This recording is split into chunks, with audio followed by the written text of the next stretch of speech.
ข่าวกับคุณอะไรเนาะคือแล้วคือตัดอ้อยตัดหยังให้บ่ แล้วคลายโชว์ แน่ๆเลย เด้กับผู้ชายกัน ดาวดำตัวลงไปนี่ พอเอาหน้า ไอ้ดีได้จ้ะ นี่กันนี่ค่ะตรงนี้ ไอ้ทางนี้มันนุ่มเลย เอามืออื่นนะตัวใส่เด้อ เรียกได้ไหมปองงาน ตัวใส่เด้อ ถอกออกมาเลือกบัดคักๆมึงดู เนาะ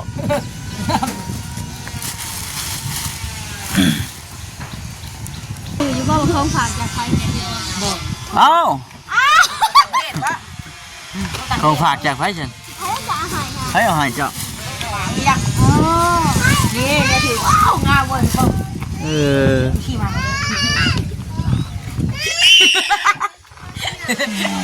เนี่ยปะ ถึกใจได้แล้วตอนนี้เนาะถึกใจป่ะ โอ้มาเห็นนมนั่นหนึ่ง นุ่งว่านุ่งเลยกับโคตรทาน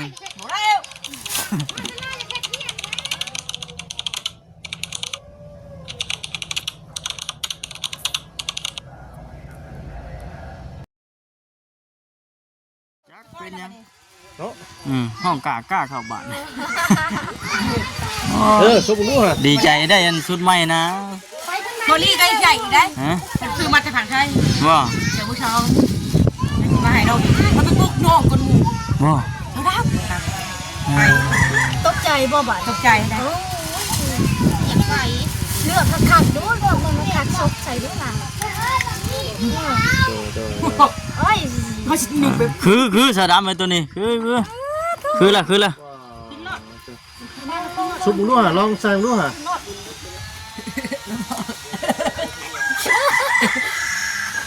บ่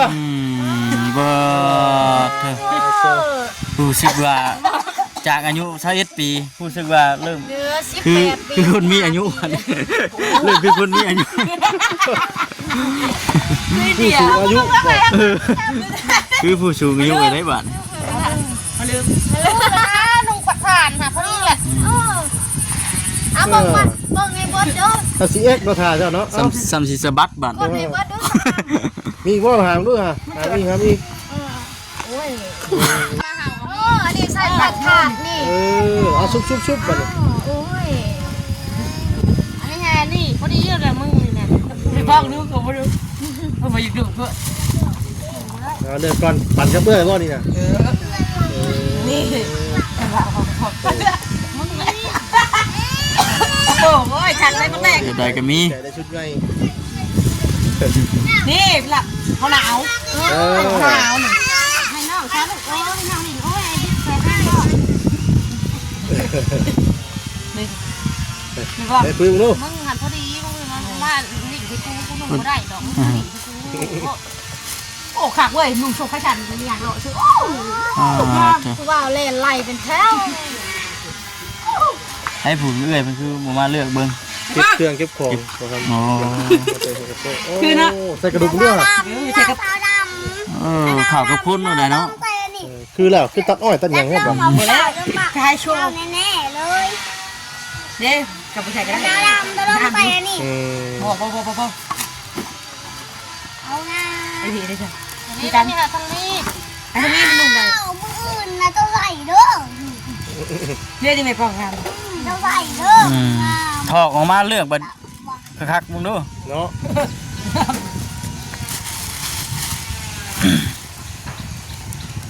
นี่สไตล์เขาหมักปอง โอ้มักสีชมพูเนาะเจ้าเนาะ หลักมันก็เอาว่ามันจะ เขาหมักไปนี่น้ำหอน ยามร้อนว่าบ่มักเย็นมักเย็น ไหวมา ๆว่าบ่ถืออากาศเย็นมักเย็นนะ ไม่ไหวนะ จักจังไดเนาะบัด คนจะไปว่ายน้ำทางใด นี่แหละทะนง ว่าบ่เจ้า ต้องดำเสียขาวด้วยเยอะ งามอยู่ โอ้คักปานยังตัวนี้นะ ใส่ยังไง คนแม่มึง ไปมาเลือกก่อนบ่ได้ตัวจังเนาะ ได้ นี่ตัวนี้ก็คืออยู่ตัวนี้ มากกว่านี้เนาะเพิ่นเนาะมักเป็นกีฬาเสือกีฬานึง ก็คือหนึ่งเป็นหนึ่งฟานกับ ให้เลยชาติ เฮ้ยมีแต่ตัวถึกใจอยู่บ่ งามเว้ยบอก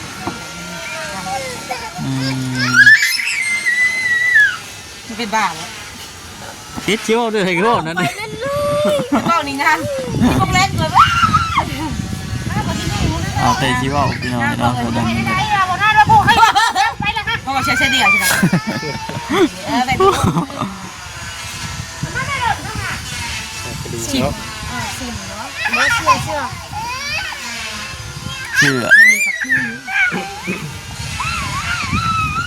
สิลมบ่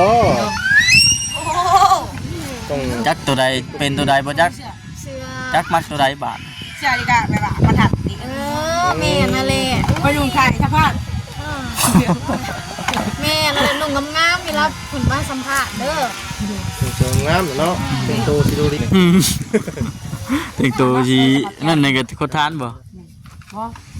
มีสำหรับจากที่นั่นจะมาอ้วน อย่างเงี้ยเนาะ โอ้งาม เป็นเรื่องบาดเด้อ ไอ้คำเต้อะไรค แม่นบ่ ำแม่คนอ้วนเป็นใครกับมัวดิคิดปเอ มันเปิดทุ่ง บ้านนี่เปิดเอบ่ เขาน่ะ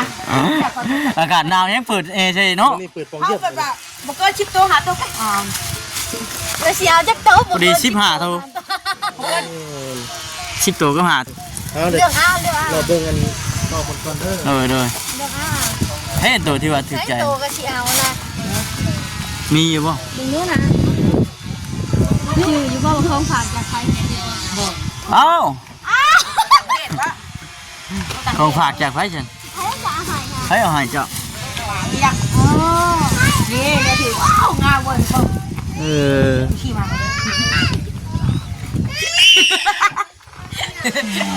เจ้าบ่ ถูกใจได้แล้วตอนนี้เนาะถูกใจบ่ โอ้มาเห็นนมนั่นหนึ่ง นุ่งบ่นุ่งแล้วก็ขอทาน เร็ว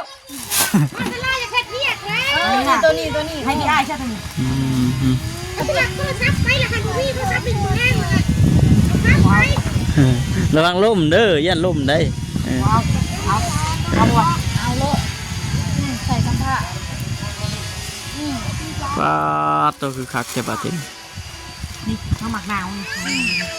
เขาท่าอยู่ตัวนั้นกันเลย ถ่ายแล้ว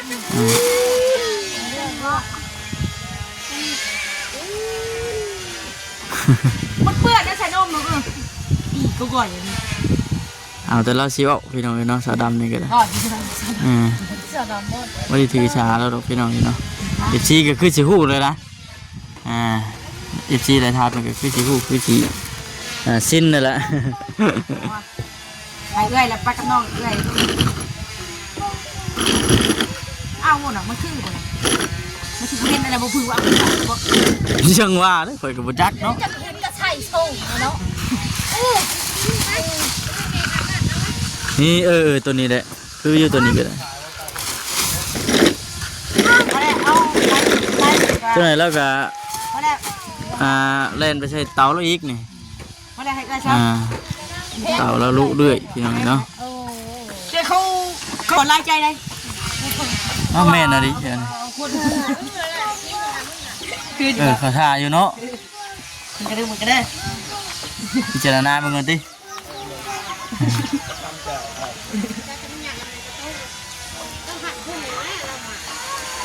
หัดด้วยก็ เซ็กซี่สายเดียวเนาะสายเดียวควันฐานเลย เป็นกำลังเห็ดหยังเลยนี่ ร้านคนละแบบ ลองชุดสบายดีพี่น้องเนาะ อ๋อพี่จะชุดน้ำแท้ดีนะ มาเราเบิ่ง อ๋อเป็นหนานี่ใช่หนึ่งสองสาม ขนาดใจแบบว่าชุดดันหุ่นปุ๊บ เก๊กด้วยเก๊กด้วย นี่ไม่ได้ ใส่ชุดงามแบบนี้นี่นั่งใส่ดีๆดีป่ะเบิ้งนั่งใส่งามดู หมดแล้วใส่ เสื้ เตี อย ง ไผ่เอามาให้นี่นะ หัวเตียง ถึงเอามาให้ถ่ายแท้นี่นะ ฮะ เตียงยัง เตียงนอน เตียงนอนบ่เตียงนอนเอามาให้ กระดาษเบาลีเอาใหม่เป็นลายดิแล้วก็พอชิมอาปากกระเป๋าแน่ใส่นองเป็นมาแต่ทางไทยกับเจ๋อและมือชม มันเป็นพวกน้องได้จะบิดไงน้องก็มูและน้องบอกคือว่าดีเชียงเมียว ดูอยู่เนาะ พี่ได้ ดูอยู่ของนอนวินอยู่ มามันนอนเด็ก นี่เนาะ คนคือกันเนาะ ห้องแดดเนี่ยไว้กันเลยเนาะ วาดน้ำเดี๋ยวเขาจื้อเลย เปิดติดนี้บ่อยู่ เขาสติ๊กคือแบบเจ้าเลย บางคนบ่อาบน้ำแล้วใส่เสื้อซี่ตัวใส่ จะ เสื้อ ว่านี่ได้ มันนี่เป็นนุ่งของมือเด้ ในนอนทนทนเลย แล้วเมียเราได้ใช่เมียเราได้ใช่ เมียเราอาบน้ จะเบิ่งคนออกอีก ำแม่ เนาะ นั่นก็ใช่ เก่งเนาะ ถึงไอ้ชาเนี่ยไปดู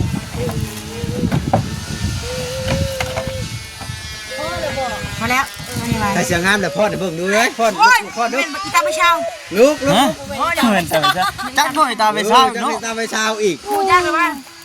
นี่ เก่งกว่านี้นี่ สำหรับคุณเจ้าเองโอ้โหคือโอ้ยพอดี มันก็เป็นมันยิงแล้วใช่ ยิ่งจะด่าได้เจ้าก็ได้งานเนาะไอ้ชาห้ามนุ่ม งามเนาะเอาแบบสีชมพูมาเลือกเบิ่งนะแม่ฉันผู้เรื่อยเป็นก็ได้ โอ้ยนี่นอกก็หายนี่ไง เอาไปได้เลยเครื่องงามฮะ แพงเพื่อนเพิ่นมาหายก็หลาย หรือว่าเจ้ายังหนุ่มขู่ขึ้นมาบอกเอาบอกเอาให้เบิร์นเอาอย่างนึงถูกกัน เรื่อยๆครับบาดเนาะ เอื้ออีก เลือกเบิ่ง เอาที่ เอื้อ เนาะ เอาพี่สาวเอามันเดี๋ยวคุณเอ้ยได้กันลูกชี้ขาไปหากันเนาะ โอ้ย แพ็คคู่เลย หมดแล้วพาเอ้ยพาเอ้ยคือไป เอาเฮ้ยกันนอกกันถือ หายใจบาน จะมีบาทแม่แม่ ใส่ขอดเตา ทิ้งนั่งนั่นน่ะ จักอยู่ ใส่ขอดท่านด้วยนะลืมเลย เนี่ยก็มีภูมิเลือกเขาเลือกอะไรดิหมดแล้วให้ถูกหายใจบานผู้ชายหลายอย่างแล้วใช่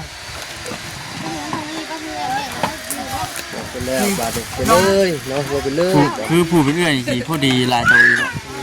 ว่าเอื้อยนี่สิ จะดูกระชัน ตัวน้อยกว่าเนาะตัวน้อยกว่าผู้น้อง ที่เลยแม่นอยู่ ว่าสัตว์เอกเพิ่น พอดูพอดู ว้ายไม่ได้ไปเช่า เคย จะ จะ ไป ไป สา ผู้จักก็ตาไปเช้าเลยเดี๋ยวนี้ งามบ่ งามงาม เอฟซีเราไปจักนี่บ่ งามเสืองามอยู่ เห็น ช่องพันอีกผมมีแล้ว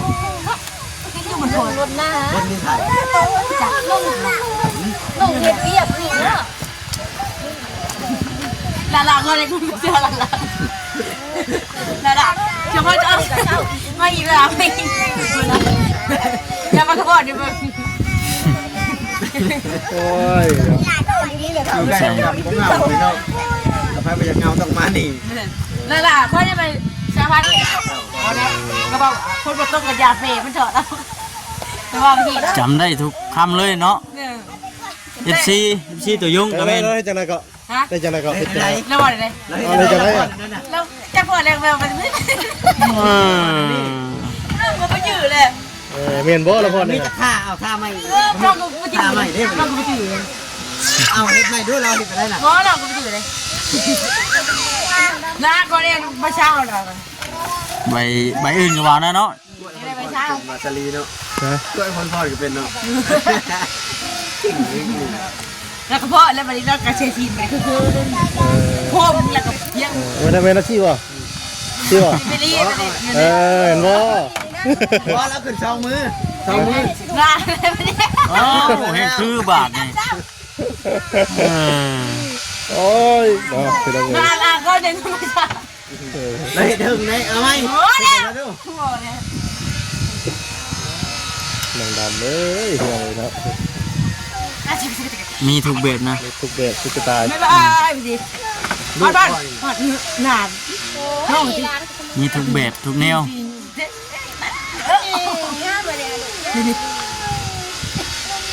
จะก็มาดูหน่อยจะก็ว่าจุนี่มันรอจะก็ชุนนี่นี่บอกใช่จะก็ชุน ไม่ยังสก้อยนะ กระตุน สก้อยเรือกระตุ้น ก็จะพักกระถัก มาจากกระตุ้น งอกก็เป็นบาทนี่ บอกแล้วพอดูจะก็ดูมาดิ โอ้เนาะ อย่าปีปากจะก็มาดิก็มาดิก็หนึ่งก็ใช่กูเชียงไอ้หนึ่งก็มาดิเห็นไหมบอกรอเจ้าคุณอย่าไปจะก็มาดิจะก็จะ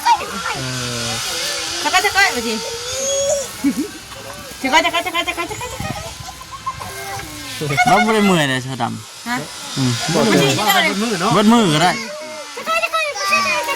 ก็ดูดิจะก็จะเล่าด้วยค่ะจะก็จะเล่าด้วยค่ะ เราจากนอนแล้วครับพี่ เออ แม่ว่าอยู่ขอโทรศัพท์ มาจะก็ด้วยจะก็มาดิ แปลว่ายังไง จะก็มันก็ตุ้นมันนะจะก็ สก้อยเรือกระตุ้น ก มันบอกมันซักอีกได้มันได้มาอะไร ดื้อคนง่ายนะ ใกล้ เนาะ บอกว่าบอกจะบอกฉันดีอยู่อ่ะ แต่ว่าก็ไม่ได้มันจะเป็นเลยพอดีรับหรือเปล่า ดื้อคนง่ายนะเนาะ ยังไงเรายังเก็บเปลือกเลยว้าวแล้ววันจะกินเลยวันจะกินแรงเลยยกอันนั้นตัว ของน้องดำเดียวบ่นี่บัดนี้เอาลายแค่น่ะ โอ้ย เอาจะเล่นหนุ่มบ่ บ่แล้วจะเป็นกระเทยแล้ว ลุงชายตัวนี้น่ะถึกใจคักขนาดตัวนี้ ใส่ให้เบิ่งดู โมเนี้ย หมอตัวสีขาวเลยนะเออ เป็นนักกีฬานะเนาะทีมแมนยู มันอยู่ นี่ตัวนี้งามนี่ น้ำนะนุ่ง งามตัวนี้ บอก อาบน้ำมามื้ออื่นเลยแต่งตัวงามเด้อจะมาถ่ายเด้อใส่เป็นงาม นักการแม่มาดึงกระโปรงบ่ บ่ใส่ดอกโป๊กผู้บ่าวพวกลายนี่เขาก็เบิ่งแล้ว ได้หนึ่งน้ำนุ่งน้องหมักหนึ่งนอนเลย เสื้อนอนบ่นี่น่ะ เออ ใส่บ่ได้เนาะเสื้อนี่เนาะ ไม่ได้ เสื้อนี่ใส่บ่ได้เสื้อนอน บ้าอย่าเอ้ยนี่ไม่เห็นกับเราจับไปยุ่นจับไปยุ่นจับไปยุ่นไปดีดีมันบอกกันเหนื่อยเหนื่อย เนาะ ตีกันเมียเราบ่ครับนี่เนาะ เนาะ นี่เลยเอาไปทำประกันเลยครับ เราจะหัวอัน แล้วหัว สะด ชาวดำให้ เนาะ ให้ไง ำโอ้เลย ไอ้น้องเขาว่าว่ะมันตายบอกแม่กูมันเบา ก็ไทยให้เบิ่งเด้อ ฮะ ก็ไทยให้เบิ่งเด้อกุดไทยเด้อฮะกุดไทยบ่ได้ ทุกคนมึงหนู แก้วไปใช้น่ะบ่ปีหน้ามันนี่ดูแก้วมันคือบ่ให้ดู จำสีปั้นบ่เนี่ยเนาะสะด ยังคิดว่าลีนำว่าลีเชียงมัน ำหืม เราลีไม่ใช่ เป็นนักชายอีกอยู่ คนเข้าไปเรียกกัน เออ กับป้องป้าเนี่ย อ๋อดีใจบ่ ก็ดีใจด้วย อ่าเป็นฟ้อนเนาะว่าง่ายเลยเนาะ นี่พอคือ ดีใจจนฟ้อนพุ่นนะ ไปเช้า จนยอดเราก็ได้ ได้ก็ หล่าเขาก็ได้ไปชิไปเช้า แล้วได้ ได้ ใช่ไหม ได้บัดนี้ แล้วก็พอเลยไปที่ร้านพอเลยเพื่อนพอเลยไปทุกคนไปทุกคนไปทุกคน แล้วนี่เนาะ นี่ บ่คือเอาใหม่สอนดูบ่คือว่าสลี พ่อนคือเดี๋ยวแอนเราจะให้ประชา จำพอดูค่ะ สอนคือสิเอาขนมใหม่ทง มันมีกี่โผล่ข่อยพ่อนมาได้มันบ่คือ เราให้คนทอด เขาก็พ่อมาเป็นไงเขาเนี่ยก่อน อันนั้นเพลงเพียงก่อน อันไปเฮ้ยไปเอาไข่ทั้งหมด วัน เลย นึงเขาก็เต้น ไข่ซื้อมาฝากสาวดำเพิ่นมื้อเช้านี่ก็กินไข่ อ่า บอกเขามาซื้อไข่มากินอีกแล้วว่าไข่นะสาวดำไข่น่ะกินอีกบ่ ที่พ่อที่เบิ่งแล้ว พ่นก่อนอย่าพ่น พ่อนถึงจ้างใครก็ เหมือนอีตาไม่ใช่ด่าเขาเนี่ยน่ะด่าเขาก็เนี่ยไม่ใช่ เออ พอจะเบิ่งด้วยเหรอ ลมดี ให้เพิ่นเลยพ่อนดูพ่อนให้เบิ่ง พอดก่อนที่เอาน้ำเพิ่นต้องพอดก่อนเด้อ ทำไมอีตา พอด ไม่ คือ ใช่ เฒ่าประชานะ พอแล้วทำคือ เอา พอดเด้อบัดนี้ มากินไข่นั่นต้มเด้อไข่นั่นเด้อ เขาไปเบิ่งแล้วก็ไปเบิ่งแล้วแบบขาแล้วพ่อมันเป็นอะไรในชีพพ่อเนี่ยใช่ไหมพ่อได้เบิ่ง เวลาเราหับพรอื่นแล้วก็พรไหนทางประชา แล้วไปเลยก็ แล้วเอาเงินนำคนอื่นแล้วก็พ แล้ว ร เห็นไปได้ก่อนเนี่ยแล้วก็ไปเลยแล้วพ่อไปเลย เป็น อ้าวน้องเป็นเลยเนาะเจ้าเดี๋ยวน้องไว้ ไปพี่น้องน้องจะว่าคลิปนี้ก็สิจบคลิปก่อนสิพากันกลับแล้วล่ะบัดนี้แต่ว่าไปพบกันคลิปหน้าคลิปต่อไปพี่น้องเนาะสบายดี